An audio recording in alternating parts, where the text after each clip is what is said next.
Hey everybody, I'm here with Sammy Arriaga, and I have been following this guy on social for a long time because he's one of the OG TikTok guys that I started following with the 615 House stuff. So great to see you. Great to meet you in person. What's going on, man? Happy to be here. All is good. So when I brought that up about the whole TikTok thing, the 615 House, is that your first step into Nashville and kind of putting yourself out there so people could see you were out there and doing your music, or were you doing some other stuff prior to that? Yeah, so it's crazy because ever since COVID hit, it felt like everybody had to hit the reset button and start from one again. Yeah. But a lot of people don't know because I actually moved to Nashville in 2011, almost 14 years ago. And, I've been doing music since, but it wasn't until TikTok and Instagram really started pushing creators to make more content and share what they do that, I started growing my music a little bit more. Right. It was kind of a struggle bus all the way up until then. But I will say TikTok really opened up my mind to collaboration and who I am as an artist and what I wanted this to be. But yeah, that's kind of how it all began. So when you moved to Nashville, you had to get a real job. Because yeah, you know what I mean? Yeah. Was music paying bills at that point, or were you playing Broadway shows and all of that? What was your strategy to move to Nashville? And at that point, why did you move there? What was your goal for moving there? Because you thought it was the place to be? That's a great question. I actually was told early on that Nashville was going to be the spot for country music. And a lot of people ask me the same question. They're like, how's a Cuban in country music? It's a very rare situation. But I will say my dad is the one to blame for that. He actually was the one who inspired me. I think we should give him credit for that. Credit. Total credit. Yeah, my dad absolutely changed my life. He pushed me to learn more about the genre and made me aware of how underrepresented Hispanics are in country music. Very much so. There's just not enough of us, right? And so, now with social media, with things being a little more diverse and more open-minded, it's made it really great for me to do what I do and be a representative of my culture in Nashville. But the way it started was I did the American Idol auditions. My dad is like, you should do the auditions with an angle that no one's approaching the auditions with. He's like, you should just go in and say, I'm a country artist of Hispanic descent, and you could sing in both languages. Something that TV producers would be all, excited about. So that's how I went into the auditions. Unfortunately, I didn't make it, all the way to the finals. I made it as far as Hollywood. Yep. And then my dad was like, hey, look, you should continue pursuing music some way, somehow, but you got to get a degree. Yep. So I went to Full Sail University down in Winter Park, Florida. And then 4 months in, I realized that just wasn't for me. I couldn't really focus just knowing that there was a city out there that they say and at that point you kind of knew what you wanted to do. Yes, at heart. It's tough to go to college when you're doing it to check the box because there's so much commitment and time and you're having to learn shit you really don't care about. Yeah, you nailed it on the head.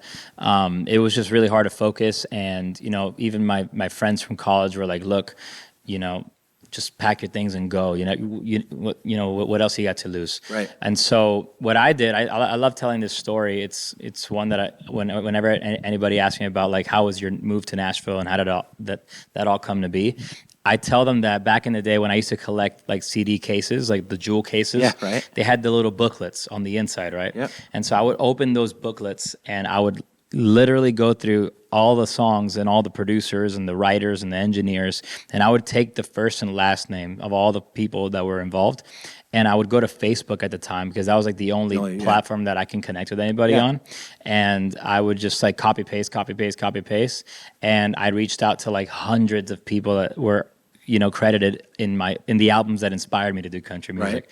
And so out of those 100, I look at them like fishing lines, 2 or 3 were bound to bite, and in the Lord's name, 2 or 3 bit, and they were pretty big producers in Nashville that saw something in me, and they sent me one DM saying, hey, if you're ever in Nashville, hit me up and we'll connect. Yep. And that was enough for me to just Do you remember who the first one was that actually answered back? Who was it? Absolutely. Terry Sawchuk. And Okay. Terry Sawchuk is a pretty successful songwriter in town, producer as well. At the time, he was celebrating Barefoot Blue Jean Night, Jake Owen, Yep. and which is one of the songs that I was in love with, especially being from Florida, being an ocean boy. Right, You know, it right. just connected. I was the first cover of that song on YouTube. And so Terry saw it and was like, dude, dig your vibe. What are you doing? And That's so awesome. we started the conversation there. And then the second one was Monty Powell, which was the one who truly motivated me to just pack up my things and come. And he produced like all the early stuff for Keith Urban, Rascal Yeah. Flatts. I mean, you name it, even Diamond Rio. Like, So yeah. worth the hundreds to get those, just get those two connections to give you a little bit of a nudge to say, yeah, I might as well. And when you got into town, did you have any friends that were already there? If this was kind of a new direction you were going, or were you just like kind of lone wolf, figure it out? Like, what was your living arrangements? What were you doing to pay the bills, et cetera? Yeah. I love this question because I only really knew one person. It was my American Idol roommate in Hollywood. Okay. And I had met him like when we were introduced to our rooms. Like I walked into the room and said, "Oh, what's your name?" "Oh, this is Johnny."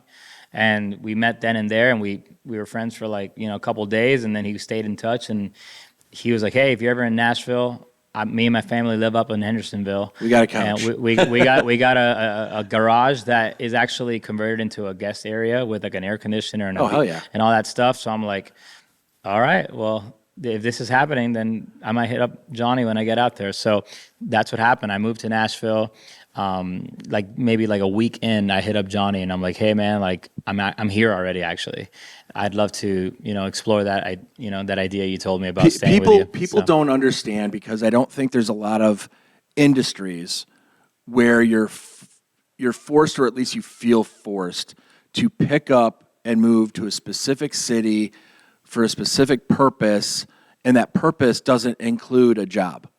Like, but you're like, I have to be there because my job, my career, that's where it's going to launch from.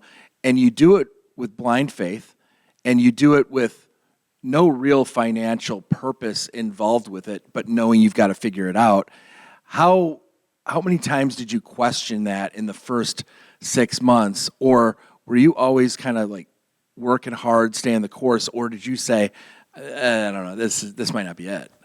I mean, I knew it was going to be a tough road right from the start. Sure. I mean, especially living in a state, in a city that I'd never been before. Right. And you know, also being from South Florida, Miami. If you've ever been, as you know, it's like another country almost. Yeah. I mean, people speak more Spanish down there than they Yeah, do they do. in English, Yeah. and so the culture shock alone was, you know, not an easy little hopscotch. But when I moved to Nashville, I was so open-minded and I was a chameleon. I was ready to just learn and just like be a part of what was happening. I was so excited to just, you know, I'm just open-minded like that. And that applies to anything, any state, any country, any culture.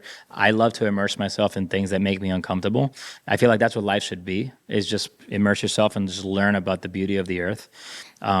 But yeah, I mean, that's how I went into Nashville, all excited, no plan B. I had no job lined up. I had no apartment lined up. I was literally living on this guy's beanbag in his garage for, you know, almost a year, maybe 2 years.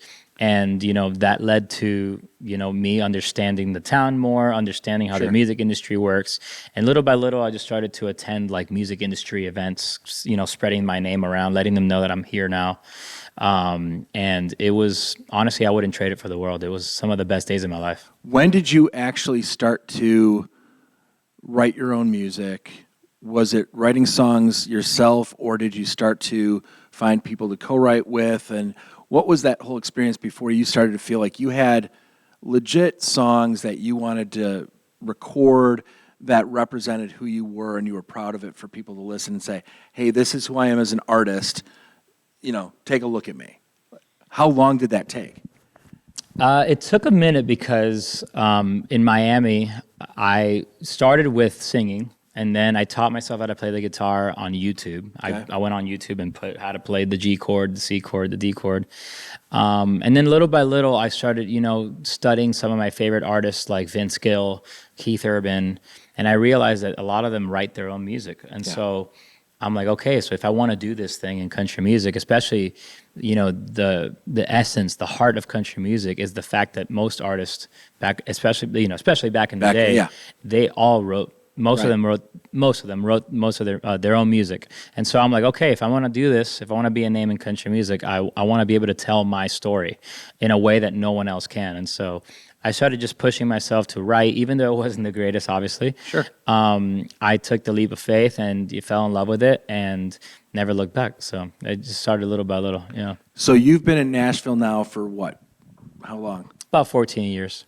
So what drives me crazy about when people talk about Nashville, oh, it's a 10-year town, it's all this kind of stuff. So you're 4 years past the 10-year town, but what's your take on that whole 10-year town concept? I mean, being there 14 years, do you feel like you're past the deadline, so to speak, or do you feel like, no, I wasn't ready the previous, like it's everybody's journey takes as long as it takes. Absolutely. And I think it all depends too on what your meaning of success is. I'm glad you said that. Because 10-year town is kind of like a blanket statement that, Nashville created to just, I think just to hold artists accountable and just put a little pressure on them and be like, hey, look, if you want to write some of your best material, you have to live life in order for your songs to be credible, to be believable. And so I'm happy that, early on I was told about the whole like 5-year or 10-year, it's different for everybody else. But at the end of the day, it's really what you make it and about what your definition of success is. For me, my definition of success is basically taking a gift that is intangible. It's literally thin air. I could literally just open my mouth and it just comes out of me. Right. And that alone is able to put food on my mother and my grandmother's table. Yeah.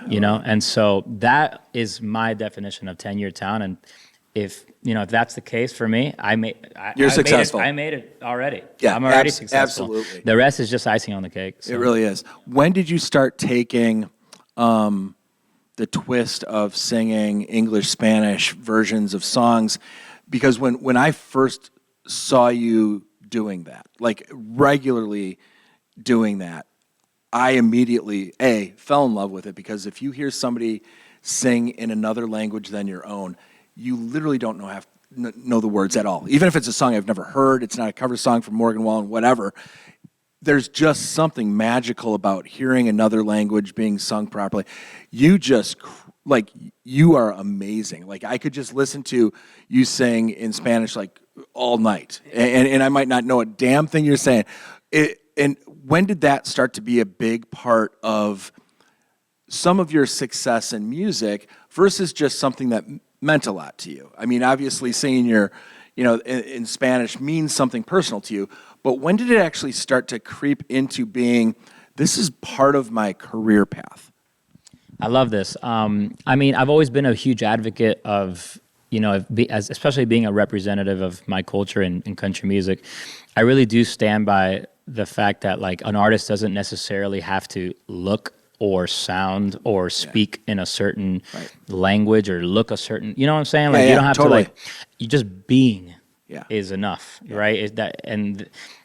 I was put in a position early on in Nashville where, going back to like the conversation about the culture shock, that I instantly felt like I was an outsider. I was like, wait, where am I? It's hard to fit in. I want to go to the bonfires. I want to go to the events. I want to go to the party. Yep. But looking and sounding and being different might jeopardize that. You know what I mean? Sure.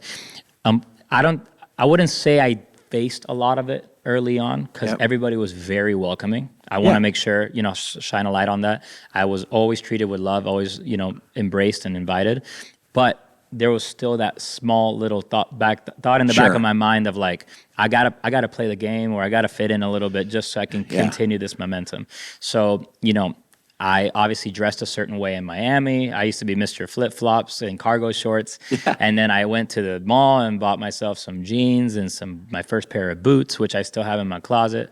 You already know the process. And so I was slightly living a little bit of having a little bit of imposter syndrome. Sure.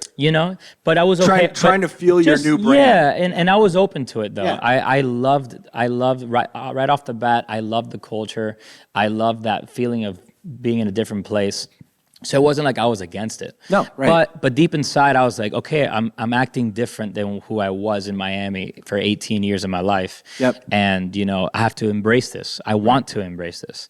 And so over time, it took me, I'd say, 14 years to realize the fusion, the hybrid of like, how can I take what I love from this culture? Because this is so authentic to me for you. Thank you. Like, I don't know, I think you feel unbelievably comfortable in your own skin at this point and really feel as though you're putting out music that you believe in that is true to you and what you want it to be and what you want it to sound like. And there's not a lot of artists that are in this up-and-coming stage that have reached that yet. I mean, I don't know if you sense that yourself when you hear them and it's like they're constantly trying to, well, maybe I should try a song this way, or that didn't do well on Spotify, so maybe I should try this, and they just keep trying different things to find themselves through the songs they're putting out. You've just embraced the totality of what your brand is and who you are and what feels right to you, and now your music is absolutely following suit with it. Absolutely, and I appreciate that so much. And I will say though, I've had a lot of artists, sit down with me and be like, "Hey, man, like, how did you figure it out? Like, when did it click?" And I just tell artists, I'm like, "Look, one thing that you have that I don't, and one thing that I have that you don't, is a story." And we all, no matter where you're from, what you look like, where you were raised, we all have a unique story, and so it's a matter of one, not being afraid to telling your story. Right. So I got to a point where I was like, okay, what's going to make me different from all these other country artists in town is my story. Right. I'm from a place where none of these guys are from, or these girls are from. Like, I need to find a way to fuse my story, my unique story, with the sounds of country music that I love so much. And so it took me a good amount of time to find that fusion that it was going to become the rest of my life. And so it was honestly last year, if we're talking social media, it was last year in the summer. I had just finished doing something in like the crypto NFT world. And I was like, okay, if I'm going to come back to the country music scene and start focusing again on my artist project, because I kind of put that to the side a little bit. Yep. I have to do something that's going to be like a shock factor, like something like out of the box. And so I'm like, calling my dad, going like, "Papi, like, what should I do? Like, do you have any ideas?"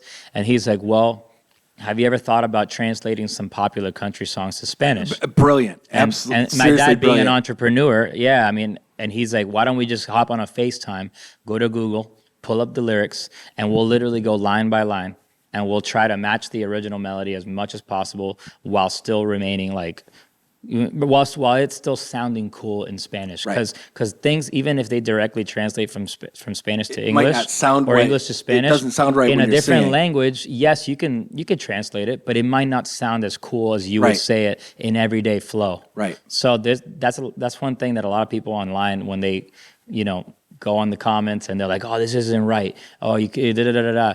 It's okay. It's bound to happen because there's a lot of different dialects in the Spanish language. Yep. And so what's right to them is wrong to me, or what's wrong to me is right to them. You know what I'm saying? Like there's no right or wrong. At the end of the day, if it flows right and it feels good, that's all that matters. Well, and I think the big thing too is what your, and I might be wrong on this. Okay, so this is my, I love questions. My kind of my impression of the importance of what you're doing is you're bringing Spanish music, that dialect, that to me. Correct. Somebody that doesn't know what every word means and everything, and you're crossing it over to me to enjoy it, which is going to have me potentially reach out and listen to other Spanish music, other artists that are singing that. Absolutely. And I don't have to understand every word, and I have to, but because of the flow that I'm used to in listening to the other version, you've done me right by keeping that flow so it sounds right, it doesn't seem choppy, and it's entertaining while being a language I don't understand. So I think what you did was you're not trying to just be a Spanish speaking artist. Yeah. You're trying to cross over and bring more people to it 100%. to love it. Yeah, just bring awareness. And at the end of the day, like I didn't come to Nashville to change anything. Right. I came to just introduce something new to what's already happening. Because at the end of the day, I fell in love with country music for a reason, and so why would I ever want to change it? You know what I'm saying? Now, I do want to bring a little spice to it, you know, something different that no one's ever heard.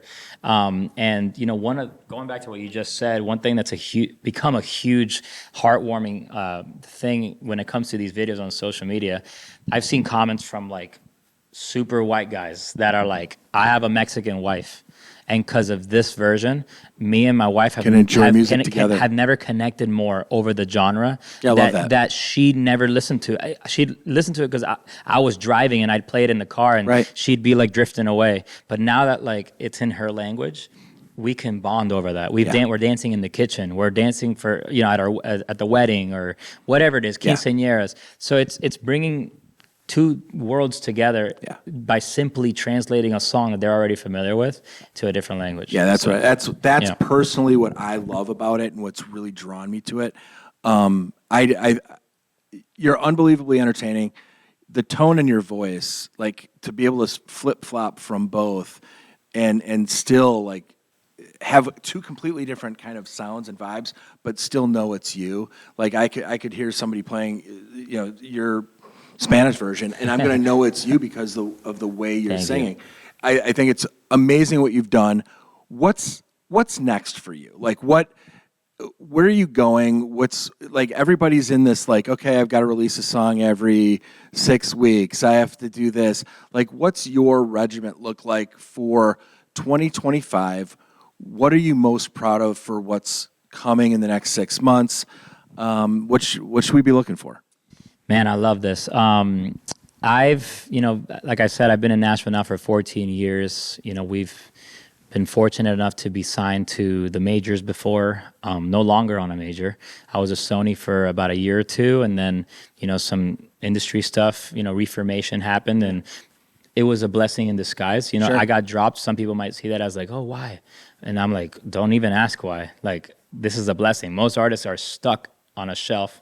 I got pushed away. I got let go. I'm like, looking back better now, than I'm to be like, shelved. Better than to be shelved. Yep. And so I thank the Lord that he had my back there. And so ever since then, I've just been, you know, independently doing my own thing, looking for some of my closest friends that are skilled and talented to help me execute on this vision that I've had for so long. And I really do believe that, you know, we're in a time now where technology has advanced so much. Even this block in my back pocket that has opened up so many doors for me organically, without paying for, you know, sponsored ads or having like a massive team or having like massive funding.